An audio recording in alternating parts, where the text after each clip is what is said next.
For some reason, my background photo thing is very intense white thing that I didn't realize. Yeah, let's see if I can turn it on.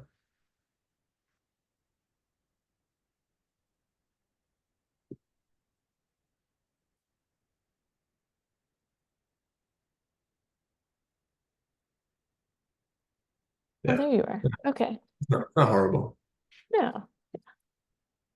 Um, awesome. So let's get started because I do want to leave all the time that we have. So thank you everyone for joining here at our CFAR weekly HIV case conference and CME conference. So today we are very fortunate to have Dr. William Werbel, or Bill, as many of us know him as. He did his training at University of Michigan and Northwestern, and then we were fortunate enough to recruit him here for ID fellowship, where he was as expected a superstar, and then has really, I think, emerged as a leader in transplant research in a couple of different ways in both people living with HIV, but also in the response to SARS-CoV-2, done really amazing work, and also has just embodied that Hopkins beauty of merging and supporting the interests of a couple of other faculty. So lots of interdisciplinary collaborations and work with other people in our division. And it's just really been amazing to see his all of that he's contributed in just the past few years. So we're really fortunate to have him here today, and he's going to talk with us about serious infections following solid organ transplantation for people with HIV. So thank you so much. Oh, and the last thing I'm really going to say is he did a whole ton of stuff so that everyone could get CME. So please get your credit today. The CME code is in the chat. Yeah, I'm going to do that myself. Thank you, Eileen. That was a really nice introduction. And I can just say I thank the CFAR for support of my work here and a lot of folks, including Eileen and Natasha and others who've taught me about actually like taking care of people with HIV, which I really have carried on hopefully a little bit into this transplant space. So yeah, as was mentioned, I have I'm a transplant ID faculty member here. That's all I see is people with transplants and malignancies, but I have a special interest in people with HIV and who then go on to get a secondary immunosuppressive sort of condition. And I'm interested in preventing infections in a tailored fashion, predicting and preventing. So we'll talk a little bit about how we can take that approach to people with HIV who then progress to get an organ transplant. The focus will be mainly on kidney transplantation because that's the most common thing and we have the most information. So disclosure there. Speaking of which, disclosures here, none related to current work. The CME objectives are listed here. Very briefly, we'll talk about a history of transplantation for people with HIV, then the general paradigm about infections after transplant, and then specifics about people with HIV that might uh, differ. Then review the actual risk profiles of donors with HIV, which is uh, what has been an emerging field and now is approaching standard of care, which we'll discuss. And then the experienced infections among people with HIV who get an organ from a person with HIV or a person without HIV. And then hopefully we'll have time to talk about emerging frontiers and ongoing questions I'm personally passionate about. Ambitious. We'll see how we do. Some of this info was presented at the CFAR annual meeting, but I've buffed it up hopefully for this audience. So very briefly, as people in the audience here know better than I do, there is a relatively high burden of end organ disease, kidney disease, lung disease, renal disease in people with HIV. You know, classically with kidney disease, 1 or 2% of the dialysis population has a diagnosis of HIV, and mortality is higher among these folks than people without HIV on dialysis. The treatment of choice is to get a transplant. However, in the early days of transplantation, people with HIV who went on to get transplant mostly died from opportunistic infections and pretty early on. A lot of these were unintentional HIV transmissions, like for people with hemophilia. But regardless, we didn't have great therapy except for maybe AZT, and that did not play well with transplant immunosuppression. And it became illegal to transplant tissues from people with HIV due to this issue. But amazing antiviral advances, like with many other parts of the HIV field, have led to the feasibility of this practice. And there was a landmark trial in the early and mid 2000s that showed good outcomes, albeit in a very highly selected controlled trial. And there were still emerging issues related to hepatitis C, which is pretty morbid after transplant, and as well as frequent organ rejection for reasons that are pretty complex. And then that set up this sort of cycle of infections and other downstream problems due to intense immunosuppression. Regardless, though, we've made a lot of progress. And these are real data from the United States in terms of how many kidney transplants are performed each year in the past 20 or so. And in the early days, it was kind of a slow burn, but with these advances, particularly INSTIs, decreasing drug-drug interactions, and then DAA, so you can really see an inflection. Now we're having 300 plus transplants a year in people with HIV, just kidney. There's about 50 to 60 a year of liver transplants these days. So that's the sort of progress and present, a little bit of people with HIV going to transplantation. Now, zooming out a little bit to just infections after transplant and risk factors, how do we think about this? And then how might we think a little bit differently for people with HIV? So transplant infections are an issue after transplant, particularly in the first year, causing almost a quarter of deaths.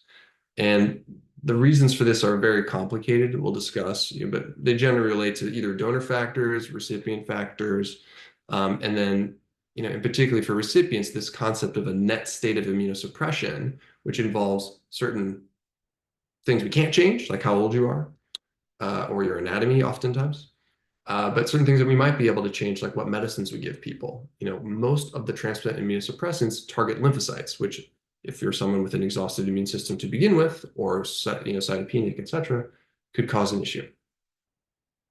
There is a traditional paradigm for infections after transplant that is a little bit complicated, but we'll kind of talk through it here. Here's the sort of landmark paper from the New England Journal, which I'll just pull out. One of the main arbiters of infection spectrum and incidence is time since transplant. In the beginning, there are more infections. They tend to be related to having had a major surgery and having had really intense immunosuppression. That's the 1 month situation. Then there are some quirky bits, though. There can be donor-derived infections, including HIV, which I just discussed, or as we move forward in a few months later, the reactivation of latent infections and opportunistic infections. And I've highlighted some here with which many of you are familiar due to there also being issues in people with HIV, cryptococcus, tuberculosis, pneumocystis, etc. And in the absence of appropriate prophylaxis, in that middle box on the bottom, the attack rate for things like pneumocystis is like 25% after transplant. It's very high. HIV or not. Sorry, non-HIV, actually. That's what these data are from. But we can do targeted things to reduce this risk potentially, including prophylaxis or screening and monitoring. So that's the background. But with people with HIV, you can maybe see how there might be additional infectious considerations. So that combined immunosuppression I mentioned could be more intense. What does a CD4 count of 200 mean when you're also on tacrolimus or prednisone? There's higher prevalence of viral co-infections that can cause problems, as well as potentially OI reactivation. And then this issue of rejection and the infection cycle with that I described. Here's just an example that will come up a little bit later that continues to be controversial in transplantation for people with HIV, and it's the use of lymphodepletion. So these two plots are on the top, CD4 counts in people who do versus do not versus do get lymphodepleting therapy called anti-thymocyte globulin. And in the red dashed line, you can see it'll basically have your CD4 count immediately, and then it'll take a few years for that to reconstitute. So something, again, if you're thinking about CD4-based risk, that might differ between groups, depending on what meds they receive right after transplant. Now, as was sort of hinted at, HIV to HIV transplant has become the new norm very recently, actually, that we'll talk about. And it was illegal in the early days. And now, after a lot of work led by Christine Durand and Dori Segev and people at Hopkins, has become accepted. But this could potentially introduce another factor in assessing risk after transplant. So the reason we can talk about this is because of the Hope and Action studies, national NIH-funded study that was allowed after President Obama signed something into law about 10 years ago. And this study, of which we're going to talk about a lot of data, so I want to just show the details, involves, I'm sure people here are familiar, dozens of centers across the United States, and they're people with HIV who can get sort of a regular transplant through the regular match, or eligible to get one from a person with a positive HIV test. I say that because some of those are false positives and some are not, and that will, get sussed out in a minute. What remains the standard is that To be eligible, you need to meet regular sort of transplant criteria, but with the kidney recipient have a CD4 count greater than 200 and suppressed viral load on ART for at least usually 3 months. I put an asterisk because liver transplant recipients can have a more liberal CD4 count down to about 100 due to the issues with splenic sequestration, etc. However, prior opportunistic infection history is generally permitted, except for people with PML and CNS lymphoma. Now, what's very interesting is that donors with HIV, it's a very liberal inclusion criteria. Basically, you have to just meet standard donor criteria, not have evidence of an active OI, but any CD4 count or viral load and generally, ART history, et cetera, is permitted, mostly because a lot of these data are not available at the time of transplant evaluation. And waiting for those is basically would lead to a lot of inability to use organs. So may relate, as you know, to infection risk. So in addition to that recipient stuff we talked about, now we have this donor factor of co-infectants in a donor or occult OIs or malignancies, potentially resistant or multi-drug resistant HIV, that would potentially lead to breakthrough in a recipient, theoretically. So these are factors that led us to study this in the Hope and Action trials. First, the donor risk profile, and then infections and recipients. So this paper that we'll walk through here is looking at all the donors with HIV in the United States under Hope and Action, and then looking at sort of their infectious risk profile. Right. So these are these folks with positive HIV testing. All those organs would have been discarded prior to the Hope Act. And we compared co-infection prevalence between these donor groups, people with HIV versus without, and then looked at the intensity of donor immunosuppression, whether there were sort of subgroups for whom there might be an increased OI risk, and then look at HIV drug resistance mutations to see potential superinfection risks, for example, after transplant. So these are the domains we'll discuss. Just briefly, there were 90 plus donors in this study who eventually donated 177 organs to people with HIV, distributed around the United States. In the interest of time, I'll just sort of get right to it here. But of the 92 donors, 58 had confirmed HIV, and these were not all these confirmatory tests were available at the time of transplant. Regardless, those with versus without HIV, termed here as false positive because they eventually had a negative confirmatory test, were honestly relatively similar with respect to their age, male sex, though higher prevalence, a higher proportion of Black donors in the group with HIV. Just sort of moving on. This, I think, is one of the more important things related to infections, which is the screening serologies that all donors get. Essentially, we're similar in terms of hepatitis C prevalence, but hepatitis B was present in 16% of donors with HIV versus none of the false positive recipients, and a much higher prevalence of things like cytomegalovirus exposure and syphilis, at least just per RPR screening. This is not titered here. I'm just talking about things that are maybe markers for a different risk profile in donors with HIV as compared to those without. Now, the HIV history of these donors, just sort of thinking through this lens of infectious risk, varied significantly. A quarter of donors had a discovered diagnosis at donation, so we had no available information on them. Most were men who had sex with men or a history of other exposure risk factors listed here. About 2/3 had a known history of ART exposure. And then looking at HIV control, again, widely varied. Half had a suppressed viral load effectively, and half did not, with viral loads up into the hundreds of thousands for certain participants, certain donors rather. And the CD4 counts at donation also varied significantly. About half had a CD4 count less than 200, half had above 200. And however, only about 20% had a CD4 percentage less than 14%, which we'll talk about, I think, on the next slide. All in all, 1 out of 5 donors with HIV had what we would consider, AIDS-defining CD4 counts and severe immunosuppression, uncontrolled viral loads. So 4 out of 5 donors, lower risk profile, 1 out of 5 higher risk. Now, we actually drilled down into some of the CD4 data just for kind of like interest. And I think the two interesting things here are there's CD4% on the y-axis and CD4 count on the x-axis. Again, we don't have a lot of these data at donation, but the bottom left are going to be the people with the heaviest, at least T-cell immunosuppression, right? But the top left here are people with a preserved CD4% and low CD4 counts highlighted here, which are probably related to the conditions surrounding brain death or an organ donation. And so CD4 percentage is probably going to be a better marker if we end up doing this for donors in terms of risk stratification due to this discrepancy in that quadrant here. So just a side note. Now, for HIV drug resistance mutations, this is specifically thinking about what ART you're going to put a recipient on and what might be the risk for breakthrough after transplant. Generally speaking, these are GenoSure testing, either just traditional or archive, which, as we know, can be a little bit fraught, but this is what was found, that 40% of donors had at least one major drug resistance mutation, particularly NNRTI resistance, rare in-stem resistance, and I think they're all listed here.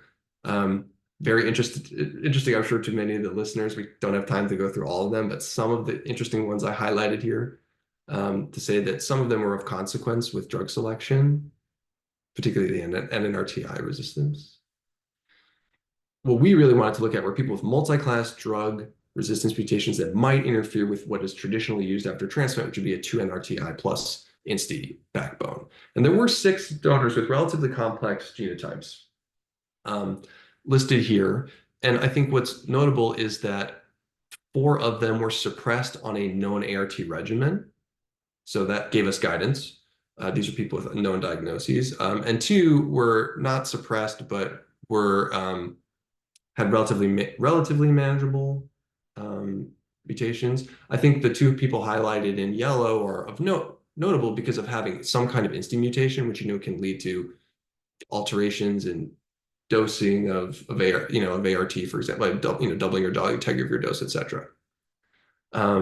And in fact, for donor 4, as I recall, the recipient did need to be on an intensified regimen. We try to avoid PIs because of drug-drug interactions, but for the vast majority of donors, they had manageable drug resistance history. Okay, so to summarize all that data, these are donors with HIV. There were certain co-infections that were more common in donors with HIV, which has some implications for screening and prophylaxis and counseling of recipients. STIs, for example, CMV.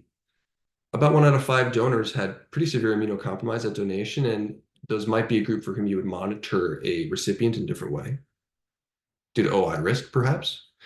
And then despite these relatively common drug resistance mutations, and even with multi-class resistance, 95+% of donors had a very manageable history for whom a 2-NRTI plus INSTI regimen would be appropriate.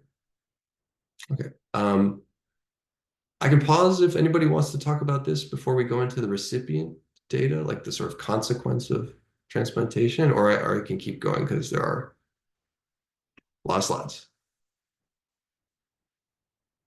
All right, I'm going to keep going. All right, so that was the donor landscape and implications. Now we're going to look at the recipient landscape, and I did a lot of work here that ultimately contributed to a publication we'll talk about at the end. That's sort of the gold standard, but I wanted to talk you through how we assessed infections in the recipients. So the main question was people with HIV going to kidney transplant. If you got an organ from a donor versus without HIV, would that affect your infectious risk spectrum, or profile? And so that's this. And we use standardized definitions with case forms and central adjudication for these for incident infections after transplant, and compared by donor status. And with this main question, can we just use like regular prophylaxis like we would after any transplant, or do we need to tweak things? Generally, prophylaxis and monitoring, though, was at the discretion of the individual sites in the Hope and Action study, and there is some variation with that. So here are the recipient characteristics of the people in the trial. There are almost 200 recipients in the trial, half who got a kidney from a person with HIV, a donor, and then half for a donor without HIV. So these were also relatively similar. People who were middle-aged, most likely male, much more likely to be Black than the typical kidney transplant recipient population, with typically long-standing HIV. These are people, remember, selected into a clinical trial, or clinical study, I should say.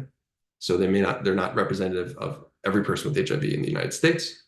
About 30% had a history of a prior opportunistic infection with listed here. These are sort of the spectrum, mostly pneumocystis or a candidal disease, though some significant herpes virus disease that was similar between donor groups.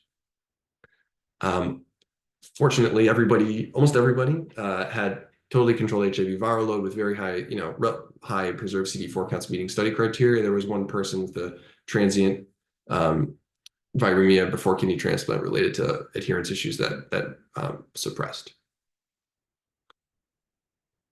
All right, now just a reminder, we had that donor characteristic slide. These are the donors, their CD4 count and CD4 percentage.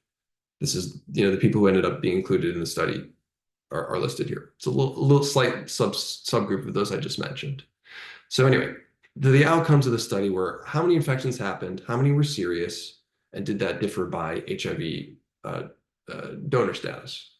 And essentially the answer is no. Infections were common. 70% of people, including 40%, were hospitalized, but similar by donor HIV status. Infection-related deaths were fortunately uncommon, and frankly, all were related to COVID-19, which is sort of a sign of the times, I would say. There's this sort of a cumulative incidence curve down at the bottom here with the hazard ratio showing that this did not differ over time by donor status. Now, as you might remember that complicated diagram about the timeline of infections after transplant. So we broke it down that way, looking at infection incidence and whether there's a higher ratio of infections in the donor HIV group over those critical time periods. So these are the incidence rate ratios at the first month, the first 6 months, and then later on by donor HIV status. And the short version is they all crossed the null. There was not a higher incidence of infections at any of these important time bins. Similarly, for infections associated with hospitalization, the actual only difference was actually a lower incidence, technically, in the people who had organs from donors without HIV in the 6 to 12 month bin, which I think is probably a statistical finding, not like a sort of artifact, not a true difference, though it met statistical significance. So essentially, infection rates the same even across these different time bits.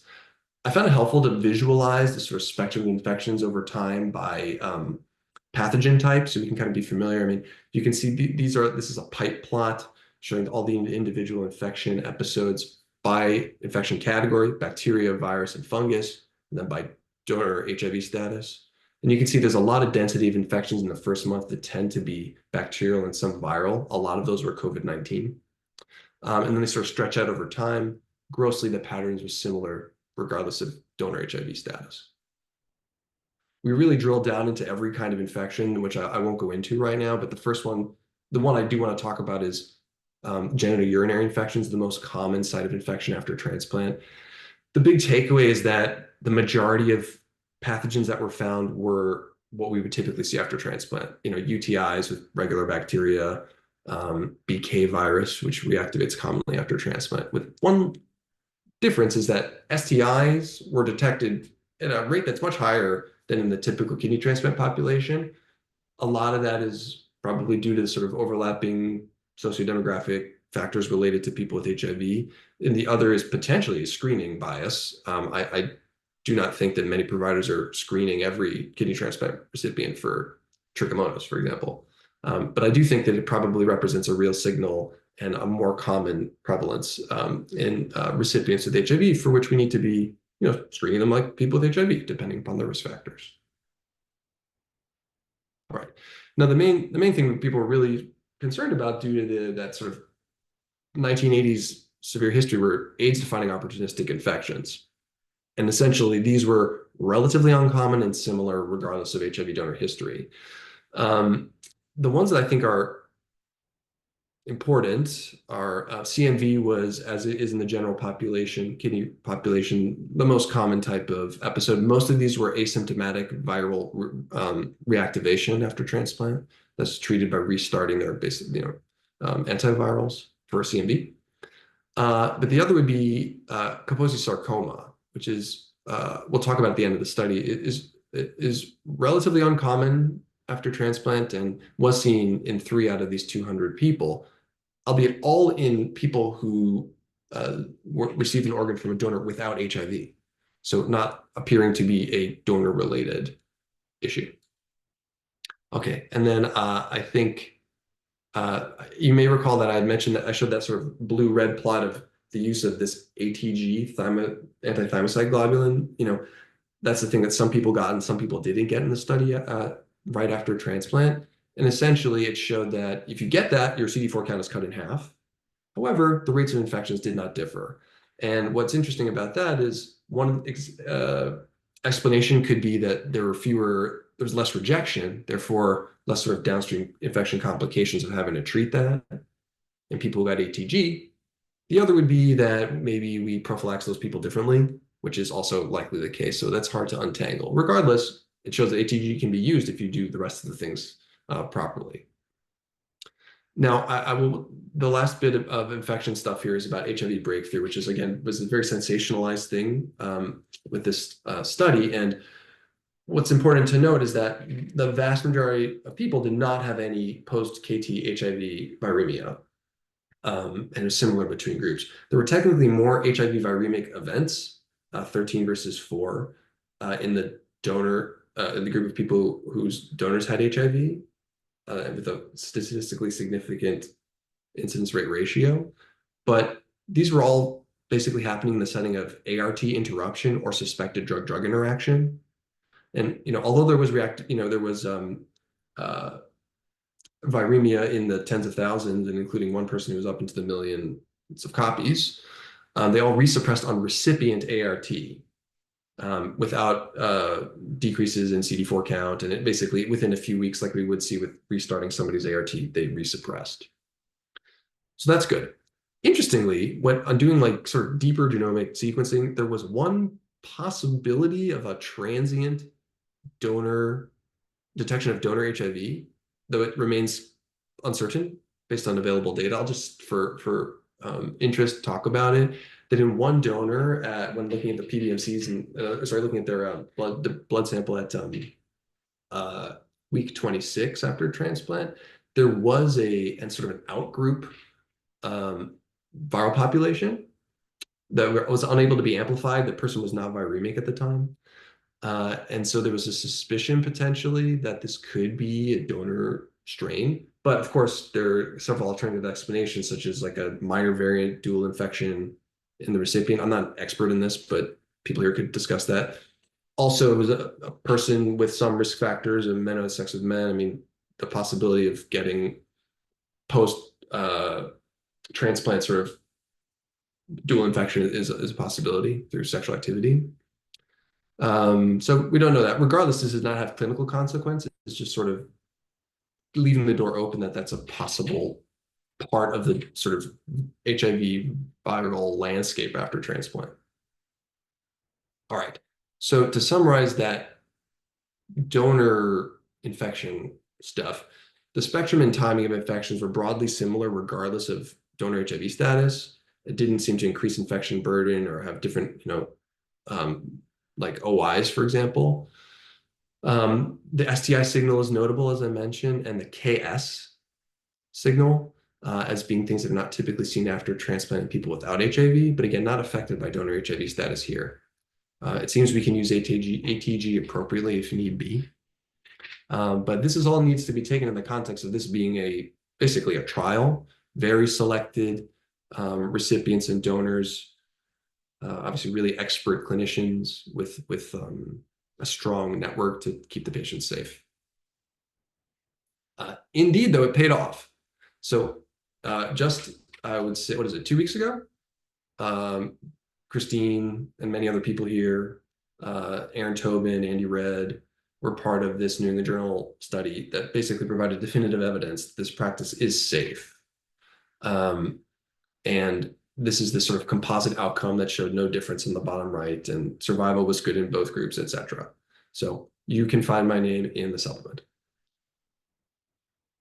So, but I wanted to show you sort of the behind the curtain of how we got some of the data that supplied this landmark study.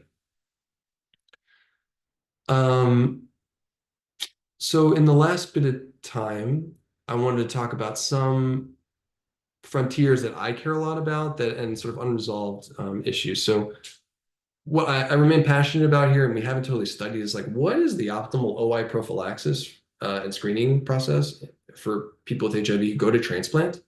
We're still working on it. I put this table here from that New England Journal paper, which showed even just for the example of pneumocystis prophylaxis, there's really wide use, variation in use. So 10 out of 26 centers use lifelong Bactrim, right? Regardless of what CD4 count is and, you know, uh, donor factors, et cetera. Whereas other groups were like 6 months for everybody, right? So some of this is modulated by what immunosuppression is standard at the study at the trial site, but clearly there's a lot of variation. We don't have the right answer yet. And the second thing, which we'll talk about a little bit more, is this issue with viral associated malignancies, especially in actually the non-kidney transplant setting, liver and possibly thoracic transplantation, which is an emerging frontier. Hepatitis C and HHV8 and even, HPV, I think are going to be, particularly if we're talking about a medium or longer term issue, something we really need to be approaching carefully. So for the issue of HHV-related diseases, this is something that's been under study in the Hope and Action trials. And it is relatively uncommon to have HHV-related diseases in people in the United States after transplant. I mean, I know that I've seen a few cases at our transplant center in people without HIV in the last year or two out of thousands of recipients.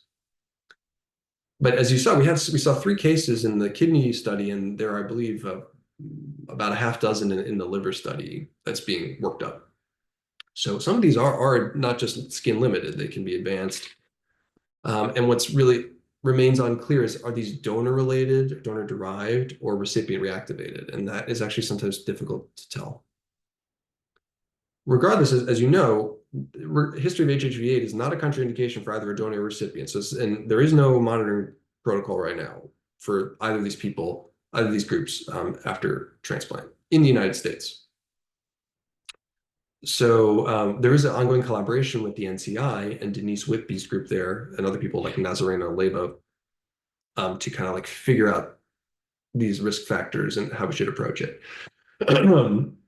So some of the studies we have been part of looking at basically seroprevalence as one marker. If you're seronegative with some caveats, that would seem to be a lower risk state. So we started looking at the groups of donors and recipients to try to figure out at least this aspect. So we used a sort of standard of previously reported blood donor seroprevalence was around, call it 5%, might be a slight underestimate.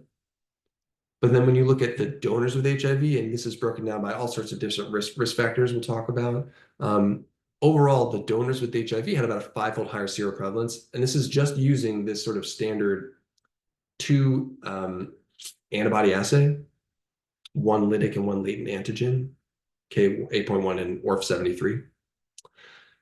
Then if you look at the bottom here, as you start adding risk factors that we would think are traditional, such as MSM, so MSM donors with HIV had quite a high seroprevalence rate, even just using these two antigens, about 50%. Now, if you look at the recipients, kind of follows a similar pattern. The recipients with HIV had about a 40% seroprevalence, particularly in men and particularly in MSM. So if you're thinking about risk stratification, a donor with HIV who's MSM and a recipient with HIV with MSM, like that combination, you're likely to, very high likelihood of having one part of that group have a history of HHV8 infection, whereas the converse is going to be a much lower risk state. So in terms of the cases in kidney recipients, there are 5 that are being evaluated. This is a little bit of a complicated table, but I just wanted to show some of the information for some of the cases as you think about risk. These are 3 people had skin limited KS basically, mostly 6 months to a couple years after transplant. These are these 3 people with donors who did not have HIV. we only had HHV8 serostatus on 2 of the 3, and these recipients were positive for HHV8. We would presume that this is much more likely to be a recipient sort of reactivated HHV8 related disease. All the recipients were MSM. One person had a history of HHV8 highlighted in yellow here. Oh, sorry, I'm on the wrong thingy. So I was trying to indicate this.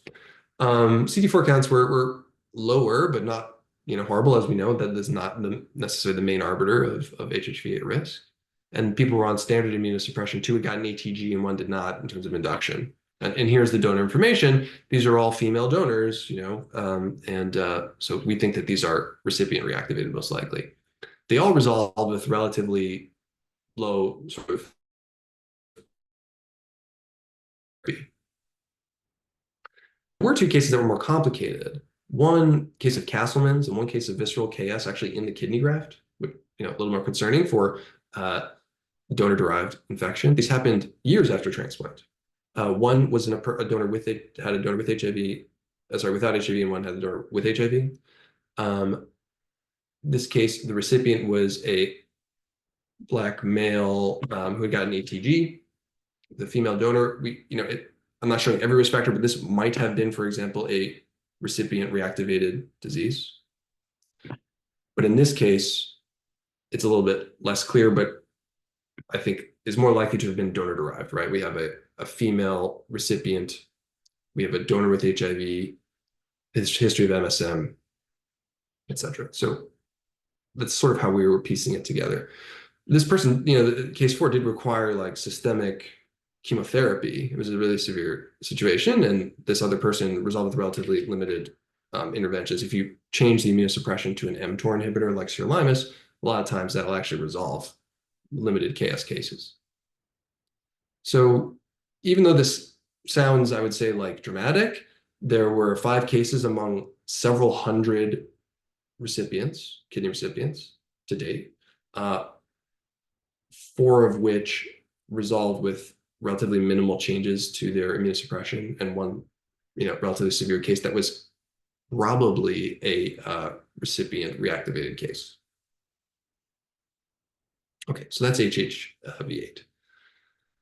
I'm actually going to skip that. Okay, so with the last slide, in addition to we talked about optimizing OI, prophylaxis, and viral malignancies, there are some other key frontiers that are going to shape this landscape going forward. The first is, and this is just about a month old now, that the Biden-Harris administration, the HHS, has put forward a public notice to remove the research qualification for HIV to HIV transplantation to become standard of care. And actually, the editorial to the New England Journal article by Christine Durand et al.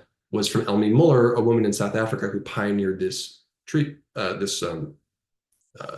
organ utilization practice, saying it should be standard of care. And that's likely to happen in the next 1 to 2 years. So that will introduce a lot of variables that we haven't yet experienced: broader donor and recipient populations, different prophylaxis practices, et cetera. So it really behooves us to use this time now to analyze the data we have to put forth a evidence-based protocol to protect future recipients. And the second is the expansion of hope into thoracic transplantation. So lung and heart transplantation for people with HIV is less common. These are the 2 plots on the right, these cumulative incidence plots. You can see, like, in a good year, so to speak, there are like 15 in the United States lung transplantations to people with HIV, and it's only in the last few years. So we have very little long-term follow-up. Heart transplantation is a little more common, about twice as common, 25 to 30 a year. So there have been, I think, 2 cases of positive to positive HIV heart transplantation, but that's still a very early practice. So that's something we need to navigate, and there may be different risks that we haven't noticed yet when we talk about abdominal transplantation. All right, so with that, I want to thank the Hope and Action investigators and congratulate them on their recent work here, especially Christine Durand, who's also my mentor, and close collaborators Aaron Tobin and Dori Segev, who's now at NYU. The NCI and Denise Whitby's group, who help a lot with this HHV8 work that is ongoing. And then my sort of academic home in the Hopkins Transplant Research Center, where we're studying this stuff as well as all that other nice stuff that Eileen talked about in terms of keeping transplant patients safe going forward. So that is my time here. I think we have time, hopefully like 10 minutes to take questions. And Yeah, great. Thank you so much, Bill. That was really fantastic and just like an amazing amount of work. I was just wondering if you could talk a little bit about what patient's perspective is for you. Like, so if you're talking to a patient with HIV about receiving an organ coming from another patient with HIV, do they talk about worrying about getting someone else's HIV? Like, what's the conversation like, and how have you navigated that? yeah, so I was wondering whether Christine or Willa are on this call because they've done a lot of this bedside stuff that I've frankly not done a lot of. I've only done it a couple of times. There have been a couple published like more qualitative studies in Open Action about this thing, the concept of stigma, like within sort of HIV stigma. Um, and it I would say it's been a moving target, honestly, you know, um, in terms of all the success and hundreds of people and networks sort of being expanded where you might know somebody who's had a kidney transplant at your dialysis center, stuff like that. So it's definitely on the down slope in terms of this. There are definitely people who have what you might consider a sort of paradoxical stigma about this. But what's interesting is like the organ donation situation, particularly because we had this recent and ongoing opiate epidemic with a lot of people had hepatitis C, for example, or a history of drug use. Like that's been an ongoing part of how we talk about, risk for infections or other things from donors, but in the last 15 years. Yeah. So I actually think it's becoming less of an issue, but uh, and that most people with HIV who get approached, they're often in major hospital clinics and stuff like that. It's navigated relatively well. There is a subgroup who need, just like anybody, education and sort of understanding about what are the possible risks, and that's where data like this kind of stuff hopefully can help. And then one other question, just and again, you can see where I'm coming from in terms of like a lot of the things we often talk about. So how frequently is substance use disorder like maintenance therapy used in this population, and are there data to guide? But I'm just thinking, actually, I literally had a patient on Polk who, would be a great candidate for a kidney transplant and seems actually really quite ready for recovery. And just we're sort of I opened up the discussion about that this was potentially a possibility for someone with his medical comorbidities, and just wanted to hear your thoughts on that, or what your experience has been. Yeah, again, it's something where I don't necessarily think a person's HIV status should matter in this context. What's honestly been a huge deal is, alcohol use it's the leading indication for liver transplantation in the United States. And the vast majority of those people don't have HIV. So there's a very vetted and serious process with addiction counseling and psychiatric stuff, et cetera, for basically, thousands of people for how to approach to transplant if you have a history of substance disorder. It is a challenge, and we see people in clinic. You see people in clinic, but I don't see people anymore. But who have other, it's not that they have HIV that's the main issue. It's like other social stuff that you have to get straightened before transplant, regardless of one's HIV status. So it is definitely an option, and there's definitely a path and sort of protocol to get people to a steady state to have a major surgery and all the stuff that goes with transplant. So, regardless of HIV status, people would need to be plugged into that kind of pipeline. Yeah. So are there other questions? You can either put them in the chat or unmute. I have one more, which I will just go with while we're waiting to see if other people put stuff forward. So I know you also have such an interest in vaccination responses and things like that. And how do you approach, so let's say someone, called you and their friend is HIV and was transplanted, like, are there different, how do you think about vaccination in that population? When you hear that someone's been vaccinated, how do you think about the efficacy of it? Do you think living with HIV, even with the restored CD4 count, gives you still some penalty there? Or is it really just you think of them as all your SODers, solid organ transplant recipients? Yeah, there's not as much info as there should be, and I take responsibility for that, frankly. We should have been doing this more in Hope and Action, but we did contribute to some work that, and other people have done better jobs about, people with HIV and reconstituted CD4 counts typically, particularly if greater than 500, tend to have relatively normal responses to like SARS-CoV-2 vaccination, for example, across a couple of different dimensions. People with suppressed CD4 counts, like I'm not breaking news here, have worse responses. That kind of is there a effect interaction, so to speak, of HIV times transplant immunosuppression that is a difference in differences, using a epidemiological statistical term, is not really known. We only have a couple of people in our current studies of vaccination who have HIV and history of transplantation. I would probably, I think the main driver is going to be whatever meds they're on for their transplant, how close they are to transplant, what is their lymphocyte count, etc. There may be some penalty for long-standing exhausted HIV, like exhausted immune system in the setting of HIV, and going into transplant, because that's sort of insult to pre-existing injury. But I think for a lot of people with, HIV, reconstituted CD4 count, doing okay, like the main thing that's going to govern risk is going to be their intensity of transplant immunosuppression, because that seems to really rise to the top of certain aspects of vaccine response. I'm sure there are people on the call who could tell me if I'm right or wrong, but that's how I would think. So and then I see two questions in the chat, one from Siobhan about there's much help needed after the transplant with med adherence for our patient population. And I guess more of a comment than a question, but it looks like you agree.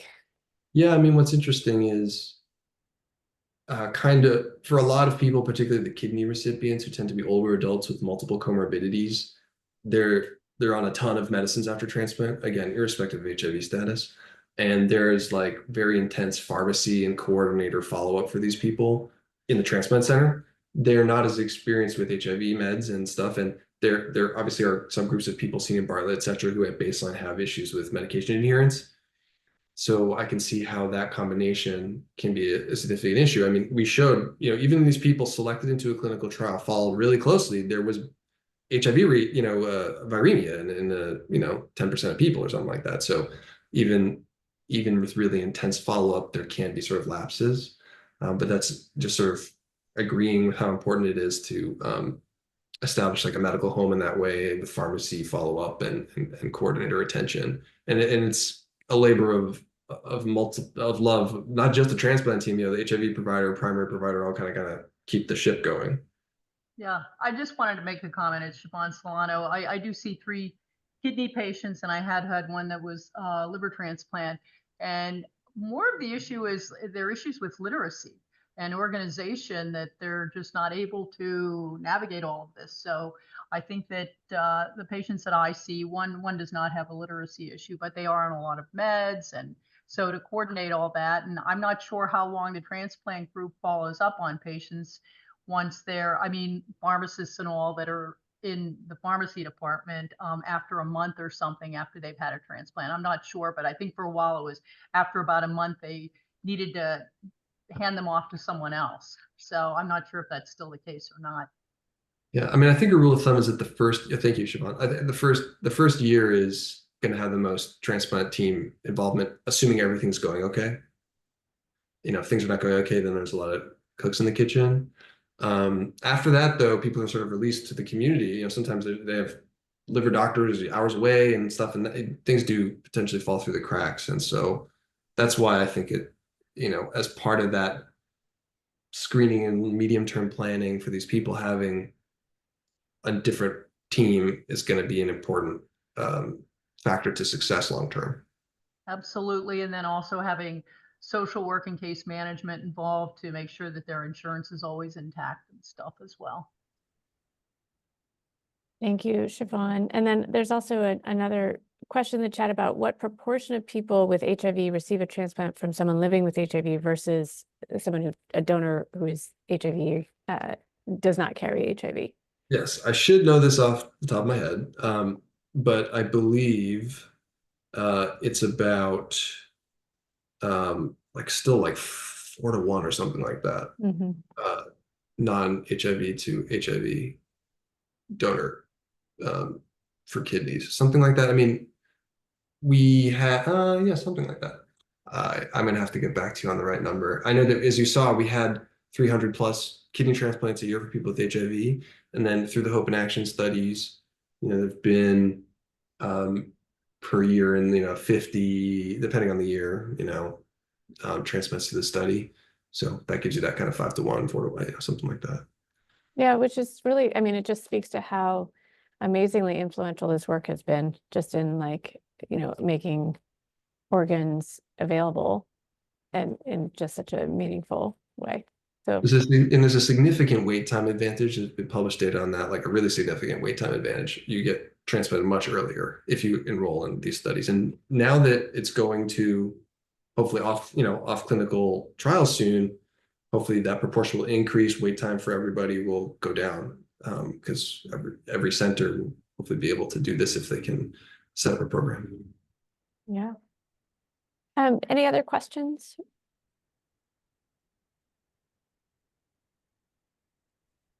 I had a question for you, Bill.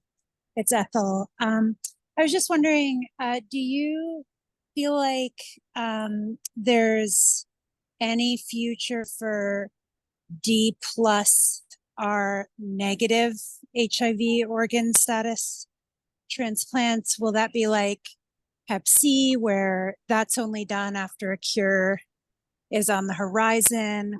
Or is there a middle ground, perhaps with the advent of long actings, where that might be a risk benefit calculus that in the current era of HIV treatment, recipients are willing to take on given the impact on organ availability? Yeah, I mean, it's such a good question, one I've brought up for like the last couple of years. To just put it in perspective, there's a lot of momentum to do xenotransplantation like as early as next year or year after in humans with like crazy immunosuppression, totally unknown risk, history of, heart, like, and if I polled any infectious disease doctor, 100% would say, please give me an organ from a donor with HIV instead of a xenotransplant. So like clearly, and we give people hepatitis B mismatched organs or C and V mismatched organs as standard of care. Those are incurable right now and have reactivation risks, and you have to take medicines potentially lifelong to suppress them. So I personally think it's something that once the research criteria has been rescinded for positive to positive transplantation and we have like 5 years of follow-up, everything's fine. That's a frontier that I would be interested in. It's been done twice in like compassionate use situations, I believe, in the United States, in the world. Definitely one time, mother to child in South Africa, I think. But it's just, right now it's not on the table. But I would be interested in that in about 5 years. Yeah, thanks so much, Bill. All Oh, right. sorry, before we go, CAB rilpivirine, injectable. So because of the issue with hepatitis B in donors with HIV, it is not something that I've really been so gung-ho on as like the backbone of therapy if you're going to be considering positive transplantation.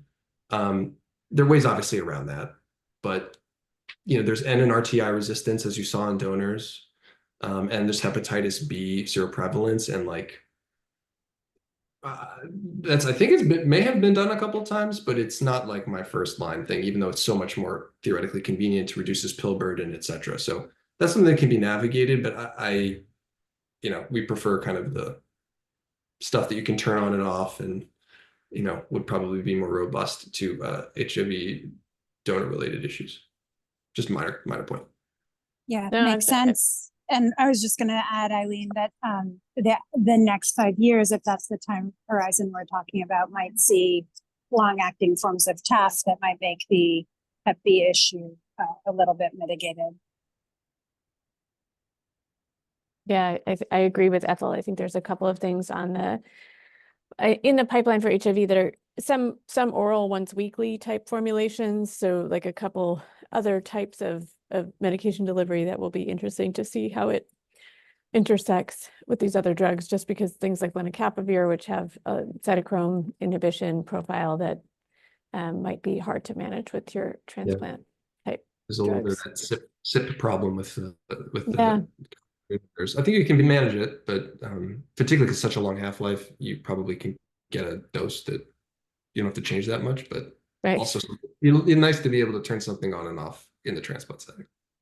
Yeah, totally. So I will just take this opportunity to thank you very much, both for this presentation and for the work that you are doing and continue to do, that we know has just such deep benefits for our patients, and keep pushing forward. And we'll see whether, I agree with you. I think if we did a poll, if I wanted a piggy heart or an HIV positive heart, I would definitely go with HIV positive, but we'll see how that landscape shifts. So Few things to get through, but thank you for the invitation and the introduction and all that, Eileen. okay, everybody have a great weekend, and we will see you next week.